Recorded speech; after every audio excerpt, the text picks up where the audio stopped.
Assalamualaikum warahmatullahi wabarakatuh. Perkenalkan saya Noviana Hilma Ayuni dengan NIM 430402301106. Di sini saya akan menyampaikan materi mengenai emosi guna memenuhi tugas akhir semester 1 pada mata kuliah Psikologi Umum Program Studi Psikologi Islam kelas 1C di UIN Salatiga. Bergerak bersama untuk perubahan. Jadi, apa itu emosi? Kata emosi berasal dari bahasa Latin yaitu emover yang berarti bergerak menjauh. Arti kata ini menyiratkan bahwa kecenderungan bertindak merupakan hal yang mutlak dalam emosi. Emosi merupakan suatu perasaan dan kondisi psikologis yang khas dan cenderung mendorong lahirnya suatu tindakan. Ia menjadi perwujudan dari perasaan yang biasanya berlangsung tidak lama. Dengan kata lain, emosi berhubungan dengan perilaku yang disertai ekspresi fisik, sehingga orang lain dapat mengetahui bahwa Anda sedang merasakan suatu emosi. Nah, emosi sendiri memiliki 4 fungsi. Yang pertama sebagai pembangkit energi. Tanpa emosi, berarti kita tidak sedang mengalami sadar atau kita mati. Hidup berarti merasakan, mengalami, bereaksi, dan bertindak. Emosi membangkitkan dan memobilisasi energi kita. Amarah akan menggerakkan kita untuk menyerang. Rasa takut akan membuat kita memilih untuk lari, sedangkan cinta mendorong kita untuk mendekat. Lalu yang kedua, sebagai pembawa informasi. Kondisi diri kita dapat kita ketahui dari emosi kita.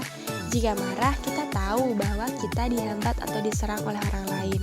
Kesedihan berarti kita kehilangan sesuatu yang kita senangi. Merasa bahagia berarti memperoleh sesuatu yang kita senangi atau menghindar dari hal yang kita benci atau tidak sukai. Lalu yang ketiga, pembawa pesan. Ungkapan emosi dapat diketahui secara universal. Dalam retorika diketahui bahwa pembicaraan yang menyertakan seluruh emosi dalam pidato dipandang lebih hidup, dinamis, dan lebih menyenangkan. Yang keempat atau yang terakhir sebagai sumber informasi. Kita mendapatkan kesehatan dan mengetahui ketika kita merasa sehat. Kita mencari keindahan dan mengetahui bahwa kita memperoleh keindahan ketika merasakan kenikmatan estetis di dalam diri sendiri. Para ahli psikologi mengelompokkan emosi menjadi 5 bagian. Yang pertama, amarah, kesedihan, takut, kenikmatan, dan cinta. Contohnya suatu emosi. Ada yang mengatakan tindakan dapat memunculkan emosi dan emosi mampu memunculkan tindakan. Tapi mana yang lebih dulu di antara keduanya? Mana yang lebih dulu agaknya tidak terlalu penting karena keduanya saling berkaitan. Yang jelas emosi akan semakin kuat apabila diberi ekspresi fisik. Pada hakikatnya setiap orang juga memiliki emosi mulai dia bangun tidur hingga dia kembali tertidur. Bagaimana cara menyikapi emosi? Untuk mengendalikan suatu emosi, kita perlu memperdalam pemahaman tentang pemanfaatan emosi sebagai kekuatan yang positif. Kita perlu tahu atas makna emosi yang kita rasakan dan memanfaatkannya secara optimal serta positif untuk kebaikan diri sendiri. Kita boleh marah, kecewa, terluka, namun secukupnya saja. Kita terima perasaan itu dengan baik. Setelahnya kita harus terus bergerak. Jangan sampai apa yang kita lakukan dipengaruhi atas emosi.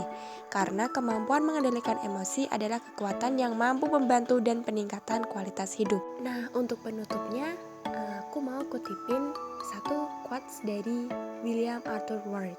Adalah bijaksana mengarahkan kemarahan Anda pada masalah bukan barang, memfokuskan energi Anda pada jawaban bukan alasan. Sekian yang dapat saya sampaikan, kurang lebihnya mohon maaf dan wassalamualaikum warahmatullahi wabarakatuh.